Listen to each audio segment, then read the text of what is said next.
தன்னுடைய குமாரன் ஈசாக்கு இவ்வளவு பெரிய ஆசீர்வாதத்திற்கு காரணம் ஆபிரகாமுடைய கீழ்ப்படிதல், விசுவாசம், பொறுமை, காத்திருத்தல், இதுல எல்லாமே அதுல இருக்கு. நமக்கு இதுல கற்றுக்கொள்கிற பாடம் என்ன அப்படின்னா, ஆண்டவரிடத்தில் வருகிற ஒரு சிறப்பான ஆசீர்வாதம் அநேகருக்கு ஆசீர்வாதமா இருக்க வேண்டும், புரோஜனமாக இருக்க வேண்டும் என்று சொன்னால் நமக்குள்ள இந்த விசுவாசம் தேவை. அது ரொம்ப கடினமான ஒன்று. ஆனால் நாம் விசுவாசத்தோடு இருக்க வேண்டும், கீழ்ப்படிய வேண்டும். வேதத்தில் உள்ள எல்லா வாக்குத்தத்தங்களும் வசனங்களும் நம்முடைய வாழ்க்கையில நிறைவேற வேண்டும், நாம் ஆசீர்வதிக்கப்பட வேண்டும், அல்லது நமக்கு நல்ல சுகம் வேண்டும் என்றால் கீழ்ப்படிதல் ரொம்ப முக்கியம். ஆண்டவர் அதை ரொம்ப எதிர்பார்ப்பார். ஒவ்வே டிசிப்ளின், ஒழுக்கமும் கீழ்ப்படிதல் ரொம்ப எதிர்பார்ப்பார். விசுவாசம் அதை நம்முடைய வாழ்க்கையில அடிப்படை, அவர் அடிப்படைன்றதை விட அஸ்திபாரன் கூட சொல்லலாம். சோ பொறுமை, காத்திருத்தல். பொறுமை நம்ம எல்லாருக்கும் எக்ஸ்பிளைன் பண்ணணுன்ற அவசியம் இல்லை. பொறுமைன்னா என்னன்னு தெரியும். ரொம்ப அடுத்த ஒரு விஷயம் என்னன்னா, காத்திருக்கிற, அவனுடைய வாக்குத்தத்தை நிறைவேற காத்திருக்கிற ஒரு ஆண்டுடைய பிள்ளையா நம்ம பாக்குறோம். அதுக்கப்புறம் சில விஷயங்களை பார்த்தோம். ஆண்டுடைய வாக்குத்தத்தம் ஒரு நாளும் காலாவதி ஆகாது. அதுக்கு ஒரு எக்ஸ்பிரி டேட்டே கிடையாது. தாமதமாகலாம். நம்முடைய விசுவாசத்தை, கீழ்ப்படுதலை, பொறுமையை, காத்திருப்பை உண்டு பண்ணலாம். ஆனால் காலாவதியாகாது அல்லது தோல்வி ஒரு நாளும் வாக்குத்தத்தம் வெற்றியை தான் தருமே தவிர தோல்வி தராது. அதுல இருந்து என்ன நம்ம படிச்சோம் அப்படின்னா, ஆண்டவரால முடியாத காரியம் உண்மை இல்லை. வாக்குத்தத்தம் அதை நமக்கு சகலமும் நிறைவேற்றி தரும் அப்படின்னு சொல்லி ஆண்டவர் அங்க ப்ரூவ் பண்றாரு.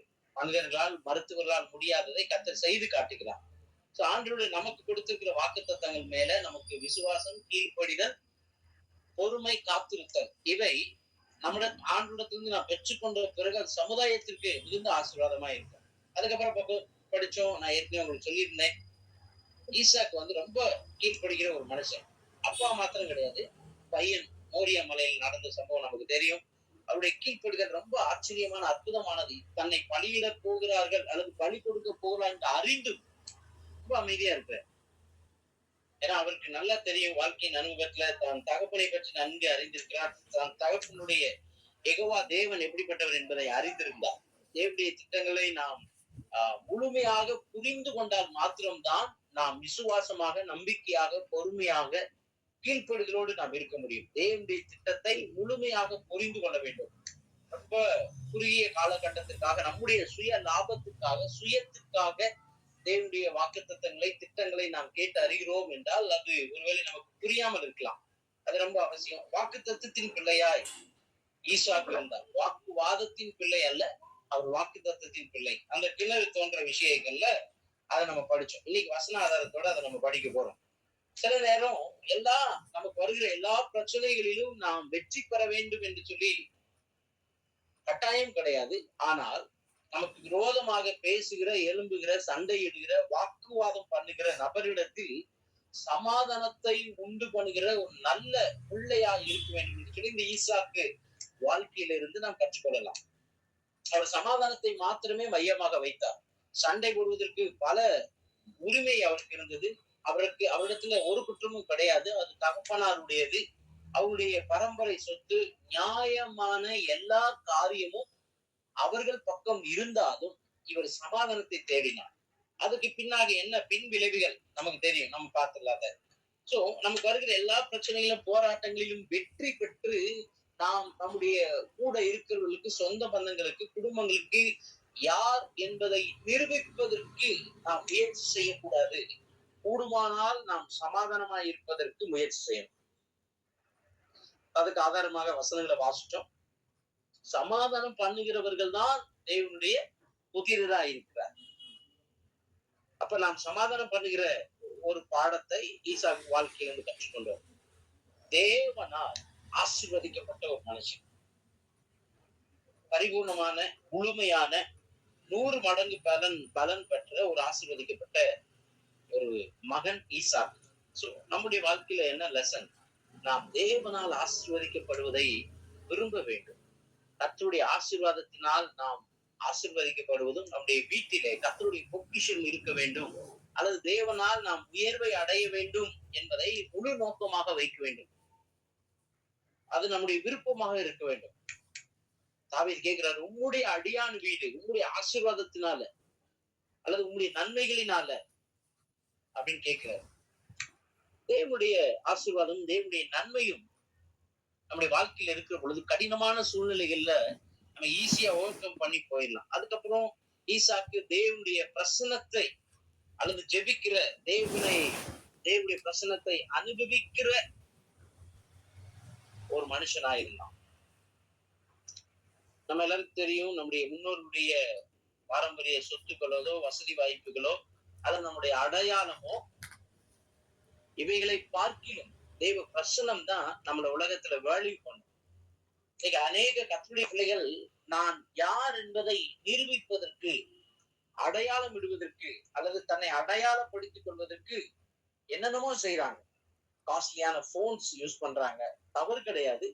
நான் யார் என்பதை நிரூபிப்பதற்கு இதெல்லாம் என்கிட்ட இருக்கணும்ன்ற ஒரு மனநிலைமையோடு இருக்கிறாங்க. ஆனால் ஈசாக்கு எந்த இடத்திலும் தான் யார் என்பதை காட்டிக்கொள்ளவில்லை. தேவன் அதை செய்து காண்பிக்கிறார். விலை உயர்ந்த வஸ்திரங்களோ அல்லது விலை உயர்ந்த மொபைல் போனோ ஆர் எனிதிங், ஏதாவது நாம் நம்முடைய வாழ்க்கையிலே காட்டி அல்லது அதை அடையாளப்படுத்தி நான் யார் என்பதை நிரூபிப்பதற்கு அவசியமே இல்லை. நான் சந்தோஷமாய் சொல்வேன், நான் தேவனுடைய பிள்ளை என்கிற அடையாளத்தை தவிர இந்த உலகத்துல வேற எந்த அடையாளமும் சிறந்ததாக இல்லை. நான் ஒரு தேவனுடைய பிள்ளை, தேவனுடைய ரத்தத்தினால் கழுவப்பட்ட நீதிமான், தேவனால் அபிஷேகம் பண்ணப்பட்டு அழைக்கப்பட்ட ஊழியக்காரன். இதுதான் என்னுடைய அடையாளம். யார் நமக்கு இந்த சர்வ வல்லமையுள்ள தேவன் கொடுத்தான். ஆனா ஈசாக்கு பாருங்க, தேவனால் ஆசீர்வதிக்கப்பட்டு அந்த கிணறு விட்டுற பிரச்சனையில வசனத்தோட படிக்கும்போது இன்னும் டீப்பா நான் சொல்றேன், நிச்சயமாய் கர்த்தர் உம்மோடு கூட இருக்கிறார் என்று நாங்கள் கண்டோம். உங்க அப்பா யாருன்னு தெரியாம உங்ககிட்ட சண்டை போட்டோம் சார், உங்க பேக்ரவுண்ட், உங்க ஃபேமிலி பேக்ரவுண்ட் தெரியல, எதுவுமே பேசல. அவருடைய அடையாளம் ஆண்டவர் இயேசு கிறிஸ்துவா இருந்தார். இன்றைக்கு நம்முடைய வாழ்க்கையில, ஈசாக்குடைய வாழ்க்கையில நாம் கற்றுக்கொள்வது, பிரசனத்தை நாம் அனுபவிக்கிறவர்களாய், பிரசனத்திலே தங்கியிருக்க பழகுகிறவர்களாய் நீங்களாக இருப்பீர்களானால் நம்முடைய ஐடென்டிட்டி எதை கொண்டும் நாம் நிரூபிக்க வேண்டிய அவசியம் இல்லை. இயேசுவே என் அடையாளம்.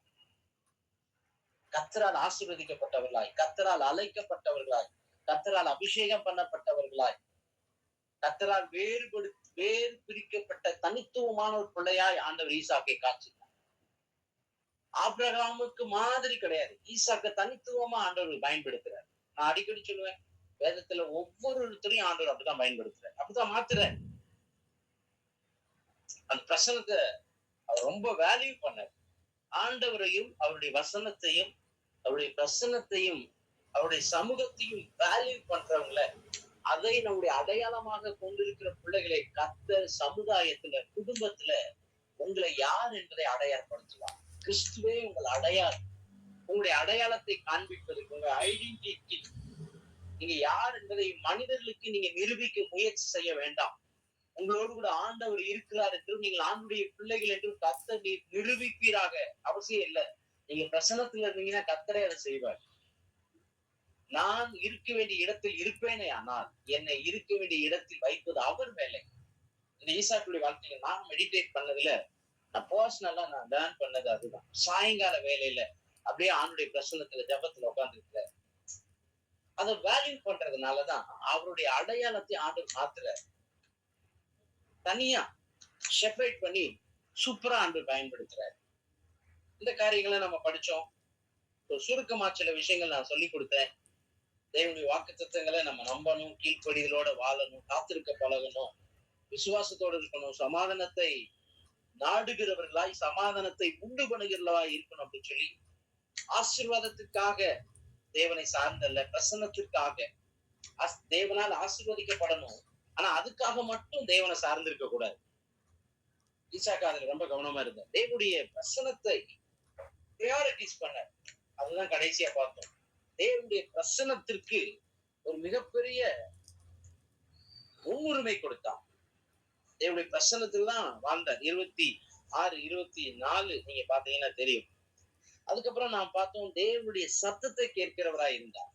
22, 26 ஆண்டவர் பெரிய பஞ்சம் வருது, உடனே சொல்றாரு, நீ எங்கேயே போகாத, அங்கேயே இரு.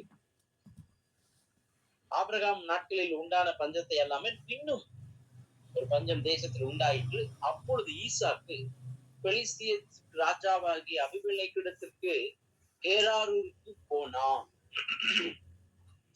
கர்த்தர் சொல்றாரு, அங்க அவனுக்கு தரிசனமாகி, நீ எகிப்துக்கு போகாமல் நான் உனக்கு சொல்லும் தேசத்திலே குடியிரு அப்படின்றார். இப்ப எகிப்துக்கு போற ஒரு ஐடியா மாதிரி அவருக்கு வந்துச்சு. இந்த பஞ்சத்திலிருந்து நம்ம எப்படி தப்பித்துக் கொள்வது, காப்பாற்றிக் கொள்வது. ஆனா ஆண்டவர் சொல்றாரு, அங்க அவனை இருக்க சொல்றாரு, அங்கேயே இரு. இந்த கேராரு அப்படின்னா அர்த்தம் என்னன்னு தெரியுமா? யாருக்காச்சும்? கேராரு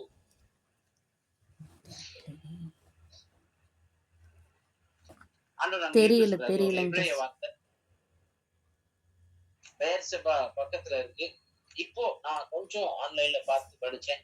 இஸ்ரேல் காசா அந்த எல்லைக்கு பக்கத்துல அங்க இருக்கு. கேராருலதான் ஆண்டவர் வந்து வாக்குத்தத்தம் கொடுக்கிறார். இந்த தேசத்துல நீ இரு. எகிப்து வாக்குத்தத்த தேசம் அல்ல, கேராரூர் தான். அப்ப ஆசீர்வதிக்கப்பட்ட வாக்குத்தத்தம் பண்ணப்பட்ட ஒரு இடமாக அந்த ஊர் இருக்கு. அப்ப அவர் ஒரு எல்லாருக்கும் இருக்கிற அந்த ஒரு இயற்கையான ஒரு சூழல் அவருக்கு வருது. ஆனால் வசனம் சொல்றது, 6வது வசனம், ஈசாக்கு எங்கதான் இருக்கிறாருன்னா அந்த கேராரூர்லதான் குடியிருந்தார் அப்படின்ட்டு. இப்ப இந்த பாடத்திலிருந்து நம்ம கற்றுக்கொள்கிறது என்ன? ஒரு பயம் நிறைந்த நெக்ஸ்ட் என்ன செய்ய போகிறோம், அடுத்த நகர்வு, அடுத்த மூவ், நெக்ஸ்ட் மூவ் என்ன, வாட் நெக்ஸ்ட், இஸ் நெக்ஸ்ட், அவ்வளவுதான். அடுத்து என்னன்னா அவர் தான் அடுத்து. அப்படி ஒன் பை ஒன்னா வாழ்ந்து பழகுனவங்க அவங்க. நம்முடைய வாழ்க்கையில எப்படிப்பட்ட ஒரு சூழல் வருகிற பொழுது அடுத்து என்ன செய்ய போறோம், நீ ரொம்ப எல்லாம் அடுத்துக்கவே வேண்டாம். அடுத்து என்ன, அடுத்து அவரு தான். இதுவரைக்கும் அவர் தான் நடத்தினாரு. நம்முடைய சுயபலத்துல நடத்தப்படல.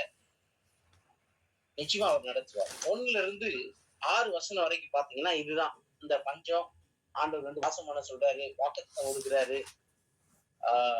அவருடைய சந்ததி எப்படி எல்லாம் இருக்குன்னு சொல்லி சொல்றாரு.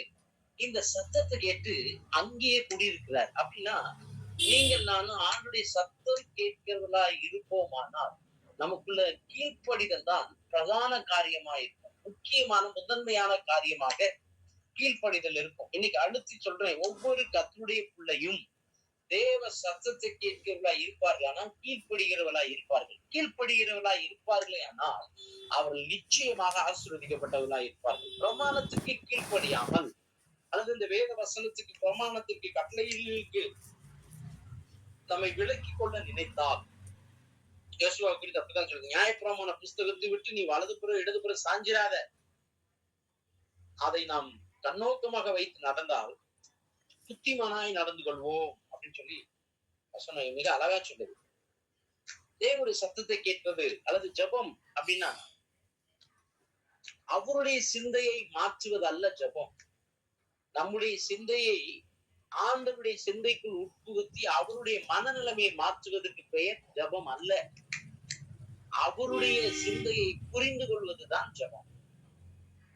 முற்றிலுமாய் சார்ந்து கொள்கிறோம். ஒரு பஞ்சம், ஒரு கடினமான சூழல், ஒரு பொருளாதார நெருக்கடி அல்லது ஒரு பலவீனம், பல கேள்விகள் நமக்குள்ள ஓடுகிறது, விசுவாச தடுமாற்றம் வருகிறது. உடனே தேவ சமூகத்துக்கு போய், ஆண்டவரே உங்களுடைய சிந்தையை நான் புரிந்து கொள்ள எனக்கு உதவி செய்யும். என்னுடைய விருப்பங்களை அள்ளி கொட்டி உங்களுடைய சிந்தையை, நீர் என்னை குறித்து வைத்திருக்கிற இந்த மேன்மையான மகத்துவமான சிந்தையை மாற்ற அல்ல, உங்களுடைய சிந்தையை புரிந்து கொள்வதற்கு, என்னுடைய சிந்தையை நான் மாற்றிக் கொள்வதற்கு பயன்படுத்துகிற ஒரு மிகப்பெரிய உறவு தான் ஜெபம். ஜெபத்துக்கு பல நிலைகளை நாம் சொல்லலாம், பல உதாரணங்கள் சொல்லலாம். ரீசன்ட் டேஸ்ல நான் கத்துக்கிட்டது அதுதான். ஜெபம் என்பது தேவனுடைய சிந்தையை மாற்றுவதல்ல அல்லது மாற்ற நினைப்பது அல்ல, நம்முடைய சிந்தனைகளை மாற்றுவது, அவருடைய சிந்தனைகளை, அவருடைய திட்டங்களை புரிந்து கொள்வது. ஏசியால சொல்றாருல, உன் நினைவு என் நினைவு இல்லப்பா, உன்னுடைய வழிகள் என்னுடைய வழிகள் அல்ல. அதை விட மிகப்பெரிய திட்டங்களை அவர் வைத்திருக்கிறார். சத்தம் கேட்கிறவர்கள் கீழ்ப்படுகிறவர்களா இருப்பார்கள், கீழ்ப்படுகிறவர்கள் நிச்சயமாய் ஆசீர்வதிக்கிறவர்களா இருப்பார்கள். பிரசனத்தை நம்புற 26, 24 சொல்லுது, பயப்படாதவன் உன் கூட தான் இருப்பேன்றார். ப்ராமிஸ் பண்றார். அவங்க ஒய்ஃப வந்து சிலர் தவறா பார்க்கிறதுக்கு 7வது வசனத்துக்கு அப்புறத்தை நம்ம பார்த்துடலாம். அங்க ஒரு ஒரு யதார்த்தமாய் நடக்கிற ஒரு சம்பவம். இதே தவிர அல்லது இதே ஒரு பயமான சூழல்ல ஆபிரகாமும் இதை செய்திருப்பார். நல்லா பாருங்களேன். தேவ சத்தத்தை கேட்கிறவரா இருக்கிறார், கீழ்ப்படுகிறவரா இருக்கிறார். ஒரு சின்ன ஒரு தடுமாற்றம் அல்லது ஒரு சின்ன பிரச்சனைகளில ஒரு பயத்தினால அங்க லைட்டா பொய் சொல்லதான் செய்யற. அவர் சொன்ன நோக்கம் சரியா தவறா அப்படின்றத நான் இங்க விலைக்கு சொல்ல வரல. ஆனா அங்க ஒரு பொய் சொல்ல வேண்டிய ஒரு சூழல் ஆயிட்டு உடனே ஆண்டவர் அந்த குடும்பத்தினரை ஆண்டவர் காப்பாற்றுகிறார், பாதுகாக்கிறார், ப்ராமிஸ் பண்றார். எனக்கு ஆல்ரெடி வாக்குத்தத்தம் பண்ணி தானே கூட்டிட்டு வர்றாரு. அப்ப அபிமெலேக் சொல்றாரு, இந்த புருஷனை ஆகிலும் இவன் மனைவி ஆகிலும் தொடுகிறவன் நிச்சயமாய் கொலை செய்யப்படுவான் என்று எல்லா ஜனங்களும் அறிய சொன்னான். அந்த தேசத்துலதான் ஒரு மாதிரி பயந்து என்ன செய்ய போறோம். ஆனா ஆண்டவர் சொல்லிட்டாரு, அவர் ப்ராமிஸ் பண்ணாருன்னா ப்ரொடெக்ட் பண்றார், பாதுகாக்கிறார். உங்களுக்குள்ள வாக்குத்தத்தம் இருந்துச்சுன்னா நீங்க ரொம்ப பாதுகாப்பா இருப்பீங்க.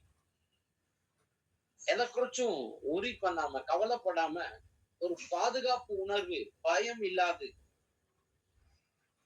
உலக செய்திகள் பாத்தீங்கன்னா பினான்சியல் கிரைசிஸ் ஆகுது, நிறைய காரியங்கள்ல ஒரு பெரிய வீழ்ச்சியை நோக்கி உலகம் போகிறது. ஆனால் இந்த பஞ்சத்துல ரைட் டைம், இந்த சமயத்துல அவர் ஆண்டவர் நம்பி இருந்ததுனால அந்த தேசத்தில் தானே அவர் 100 மடங்கு ஆசீர்வாதத்தை பெற்றார்.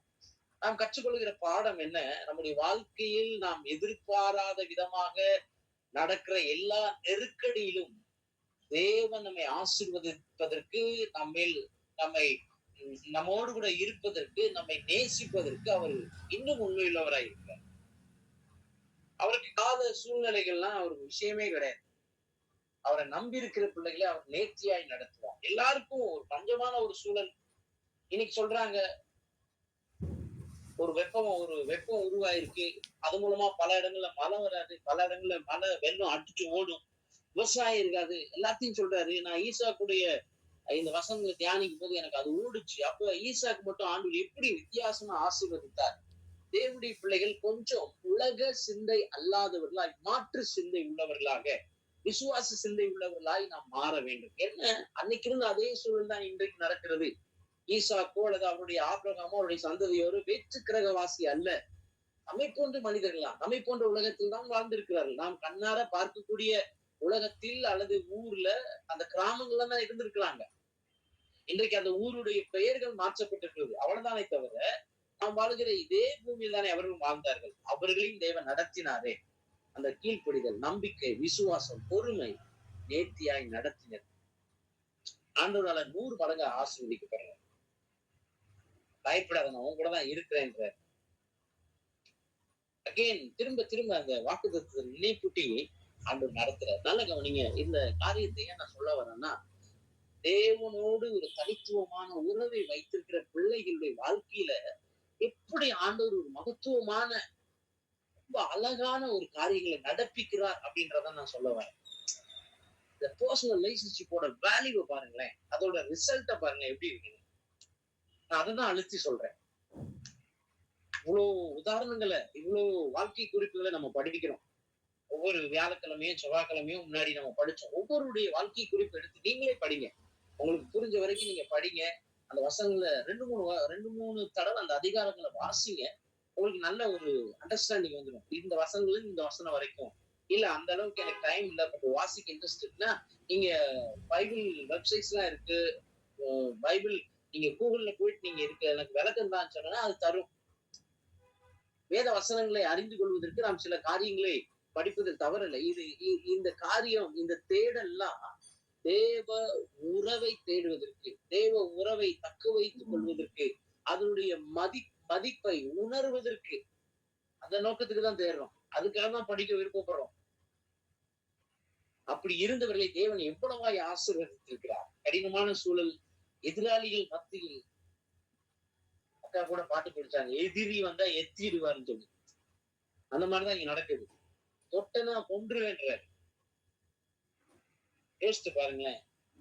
ஆண்டுடைய கரம் அவன் மேல இருந்து ஆராதனையில பாட்டு பண்ணாங்க, அக்கா பண்ணாங்க. கர்த்தர் கரம் ஏன் மேல கடுகளவு பயம் இல்ல. ஏந்திடுவார், தாங்கிடுவார். இது நடக்குது.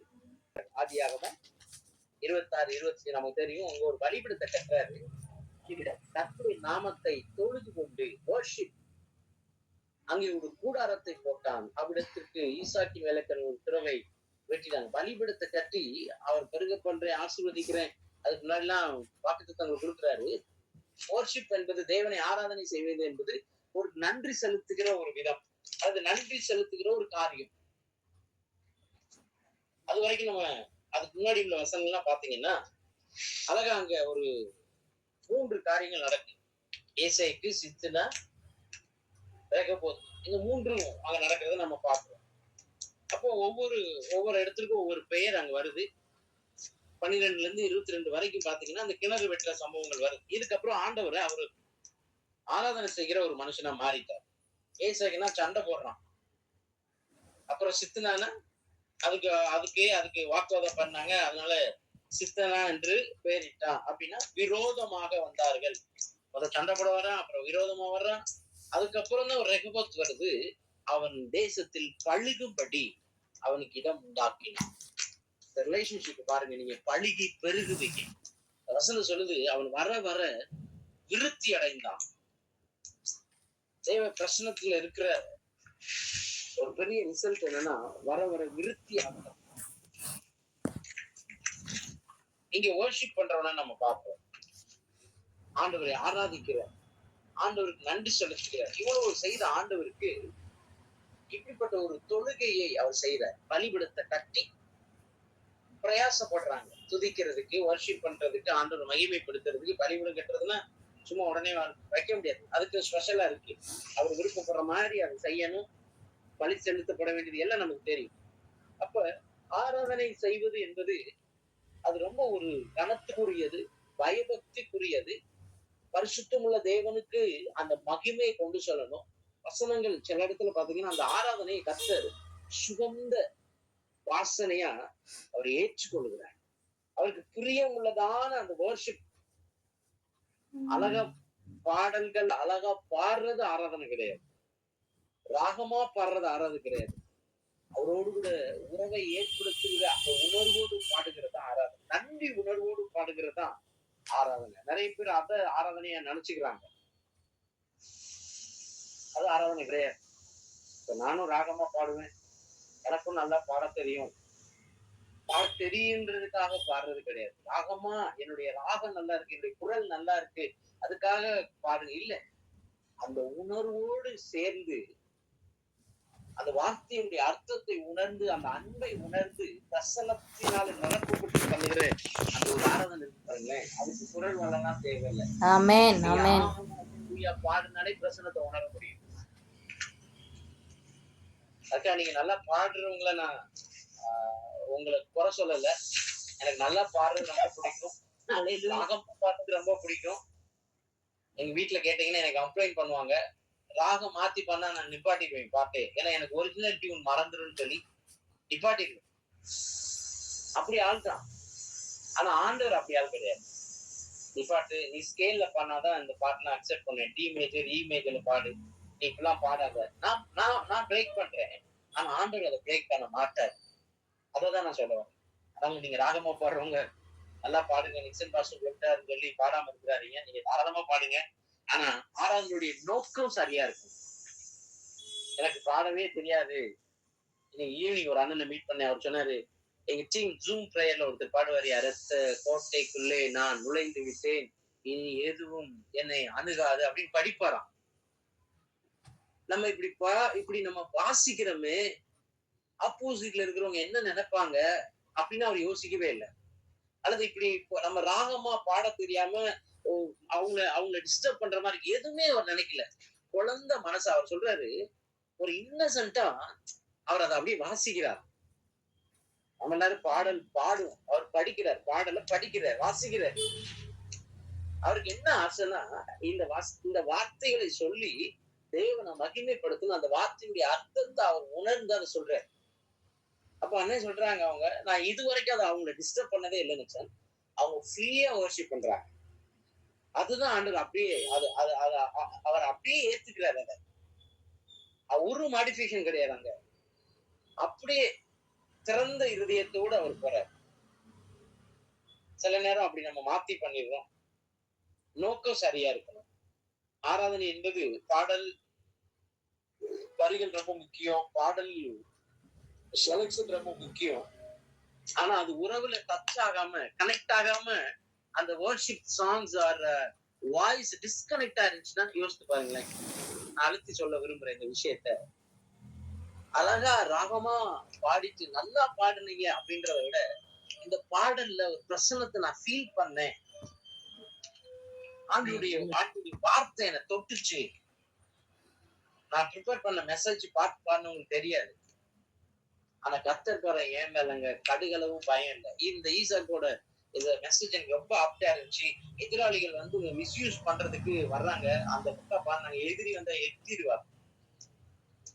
ஆண்டவர் அப்படியே கனெக்ட் பண்றாரு. உறவை மையப்படுத்தி நாம் ஆராதனை செய்கிறவங்களா இருக்கணும். அந்த பிரசன்ஸ் ஃபீல் பண்ண வைக்கணும். அப்ப நான் என்ன ஃபீல் பண்ணி இருக்கிறேனோ, நான் எதனால நிரப்பப்பட்டிருக்கிறேனோ, அதனால்தான் மற்றவர்கள் நிரப்பப்படுவார்கள். அதான் நான் அப்படி சொல்றேன். ஃபீல் பண்ணி இருந்தாதான் ஃபீல் பண்ண வைக்க முடியும். இங்க எம்டி பாத்திரமா இருந்துச்சுன்னா கடகட கடகடன்னு சத்தம் தான் கேட்குமே தவிர கடைசியில என்ன பண்ணாங்கன்னு தெரியாம போயிடும். கொஞ்சம் நம்ம மாத்திக்கலாம். அதுக்கப்புறம் நமக்கு தெரியும் ரொம்ப காத்திருக்கிறார், வெயிட் பண்றாரு. ஆண்டவர் வாக்குத்தத்தம் பண்ணிட்டாரு. ஈசா கூட ரொம்ப ஸ்பெஷல் ஒரு குணாதிசயம் என்னன்னா, கர்த்தர் சொல்லிட்டாரு, மண்ணை தூவி வாரி போட்டாங்க. ஆனா கொஞ்சம் கூட சடனா ரியாக்ட் பண்ணல. ரொம்ப குவைட்டா காமா இருக்கிறாரு. வழி விட்டுட்டே போறாரு. அந்த காத்திருக்கிறது அல்லது தேவனுக்காக பொறுமையா இருப்பது நம்மள ரொம்ப இரிட்டேட் பண்ணும். சில மக்கள் வேற வழிகளை சொல்லுவாங்க, மாற்று யோசனைகளை சொல்லுவாங்க. இல்ல, கர்த்தர் சொன்னார்னா கர்த்தர் சொன்னதுதான். அதுக்கு மாற்று யோசனையோ மாற்று சிந்தையோ வழியே கிடையாது. ஆபிரகாம் கூட கொஞ்சம் தடுமாறாரு. ஈசாக்க தருவேன்னு சொன்னாரு. ஆனாலும் காத்திருக்க முடியல. வீட்டுக்கார அம்மாவுடைய தொந்தரவுனால போயிட்டு ஆகாரம் கூட்டிட்டு வந்துட்டாரு. ஆனா இவருக்கு ஒரே ஒரு வீட்டுக்கார அம்மா தான். ஈசாக்கு ரொம்ப ஸ்பெஷலான ஆள் இவரு. எனக்கு தெரிஞ்சு இவங்க வாழ்ந்த காலகட்டங்கள்ல ஒரே மனைவி இவருக்கு மட்டும்தான். அந்த மனைவி மாதிரி அந்த கூட நேசிக்கு அவங்களுக்காக பிரேயர் பண்றாரு, ஜெபம் பண்றாரு. ஏற்ற துணைக்கு அந்த துணையை ஆண்டவர் கொடுத்ததுல அவங்களுக்கு தேவையான நன்மைகளுக்காகவும் அவர் ஜெபம் பண்றார். காத்திருக்கிற ஒரு இருதயம் உள்ள அவனுடைய பிள்ளையா அவர் இருக்கிறார். தேவனோடு இருக்கிற அந்த உறவு உள்ளவர்கள் ரொம்ப அர்ஜென்ட், அவசரப்பட மாட்டாங்க. தேவனுடைய டைமுக்காக காத்திருப்பாங்க. மரியாளுக்கு பயங்கர அவசரம். இப்ப திராட்சை ரசம் இல்லையா, என்ன நீ இப்படி நின்றுட்டு இருக்கிற, சட்டு புட்டுன்னு அது இதுன்னு மேஜிக் பண்ணி ஏதாவது பண்ணு. என்ன சொல்றாரு, ஏமா என் வேலை இன்னும் வரல.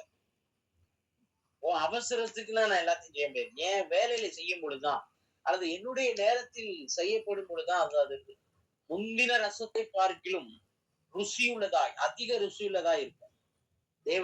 தேவனுக்காக காத்திருக்கிற பிள்ளைங்க, நன்மைக்காக காத்திருக்கிற பிள்ளைங்க, வேலைக்காக காத்திருக்கிற பிள்ளைங்க, திருமணத்துக்காக, குழந்தைக்காக காத்திருக்கிற பிள்ளைங்க, வெயிட் பண்ணுங்க. அவருடைய நேரத்தில் தரமானதை தருவார். பாஸ்டர் அடிக்கடி சொல்வார், காத்திருக்க பண்ணாரா சாமுவேல் வரப்போறாருன்னு அர்த்தம். ரொம்ப அழுகையா இருக்கா, ரொம்ப அவங்க ஹேர்ட் பண்றாங்களா, அப்ப சாமுவேல் வரப்போறாருன்னு அர்த்தம். மன கிளேசமாகி அழுதுக்கு கொற்ற இருதயத்தை ஊத்திடுறான். அங்கதான் சாமுவேல் வர்றாரு. அவருடைய டைம். ஏன்னா இஸ்ரேல் ஜனங்களுக்கு ஒரு தீர்க்கதரிசி தேவை என்பதை ஆண்டவர் அறிந்திருந்தா. அவர் அற்புதம் செய்வது உங்களுக்கு மாத்திரம் கிடையாது. இந்த வாக்குத்தத்த சந்ததியாகி ஈசாக்கு ஆபிரகாமுக்கு மாத்திரம் கிடையாது. இவருக்கு அப்புறம் யாக்கோபு வர்றாங்க. இவங்கதான் ஒரு பெரிய கூட்டமா மாறுறாங்க. சாமுவேல் வந்தது சும்மா கிடையாது. சாமுவேல் வந்தது அன்னாளுக்கு ஒரு நோக்கமா இருந்தாலும் தேவனுக்கு ஒரு தீர்க்கதரிசி சேவை. அதனாலதான் தான் ப்ராமிஸ் பண்ண மாதிரி ஒப்பு கொடுத்த மாதிரி ஆலயத்துல போய் விட்டுட்டு வந்துட்டாங்க. அவங்களுக்கு பெரிய அது ரொம்ப டிஸ்டர்ப் ஆகல. ஏன்னா கேட்டாங்க, கர்த்தர் கொடுத்தார். கர்த்தருக்காக தான் அது வாங்கலாம். காத்திருக்கிற நம்முடைய வாழ்க்கையில அவசரப்படக்கூடாது. ஆண்டவரோடு நெருங்கிய உறவுங்கிறவங்க வெயிட் பண்ணுவாங்க. தேவனுடைய நேரத்துக்காக, நடத்துதலுக்காக ரொம்ப வெயிட் பண்ணுவாங்க. அவசரப்படவே மாட்டாங்க. ஒருவேளை நீங்க அவசரப்பட்டு இருந்தீங்கன்னா ஃபைன், விட்டுருங்க. இதுக்கப்புறம் அவசரப்பட வேண்டாம். நிச்சயமா ஆண்டவர் செய்வார். நான் மறுபடியும் சொல்றேன், அவருடைய வாக்குத்தத்தங்கள் தாமதமாகலாம், காலாவதி ஆகாது. தேவனால சாட்சியிடப்பட்ட தேவனால சாட்சியிடப்பட்ட ஒரு ஆளாக இருக்கிறார். என்ன ஈசாக்கு சாரி ஆதியாகமம் 26:28 நம்ம எல்லாரும் தெரிஞ்ச வசனம். இடைஞ்சல் பண்ணவங்களே வந்து சொல்றாங்க, அவரை டிஸ்டர்ப் பண்ணவங்களே, நிச்சயமா கர்த்தர் உங்க கூட தான் இருக்கிறாரு. உங்களுக்கு எனக்கும் ஒரு ஒரு கவனன்ட், ஒரு உடன்படிக்கை போட்டுக்கலாம். கடைசியா சொல்லி முடிக்கிறாங்க 29 கடைசி வார்த்தை சொல்லுது, நீ கர்த்தரால் ஆசீர்வதிக்கப்பட்டவராமே. கர்த்தரே அங்க அவங்களுக்கு போறாரு. நான் யார் தெரியுமா? நான் ஆண்டுடைய பிள்ளை. நான் முட்டி ஓட்டு ஜெபிச்சேன்னா நீ என்ன ஆகும்னு தெரியாது.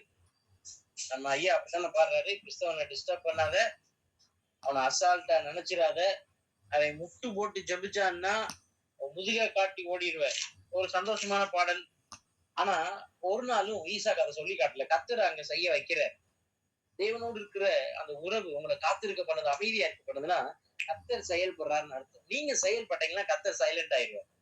அதான் இதுல விஷயம். ஆண்டுடைய உறவுல உண்மையா, ஆனஸ்டா, நேர்மையா, உத்தமமா இருந்தோம்னா அதை மற்றவர்களுக்கு நிரூபிப்பான். நீங்க நிரூபிக்கணும், நீங்க அவசியப்படாதீங்க, அவசரப்படாதீங்க. கர்த்தர் எனக்கு நல்ல சுகத்தை தந்து இது என்னோடு கூட இருக்கு என்பதை உறுதிப்படுத்தும். இல்லைன்னா உறுதிப்படுத்த மாட்டாரா?